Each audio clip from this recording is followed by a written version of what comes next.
హైదరాబాద్ నగరంలో హైడ్రా మరోసారి దూకుడు పెంచింది. ప్రభుత్వ ఆస్తులు, చెరువులను రక్షించడమే లక్ష్యంగా పెట్టుకున్న హైడ్రా తాజాగా భాగ్యనగరంలో ఆక్రమణలకు గురైన ప్రభుత్వ స్థలంలో కూల్చివేతలు చేపట్టింది.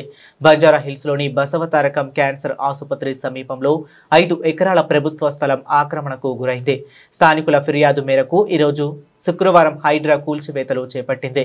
సుమారు 750 కోట్ల విలువైన ప్రభుత్వ స్థలంలో ఆక్రమణలను హైడ్రా తొలగించింది. తెల్లవారుజాము నుంచే భారీ పోలీసు బందోబస్తు నడుమ హైడ్రా సిబ్బంది కూల్చివేతలు చేపట్టింది. దాదాపు 750 కోట్ల విలువైన ప్రభుత్వ భూమిని కొంతమంది కబ్జా చేశారు.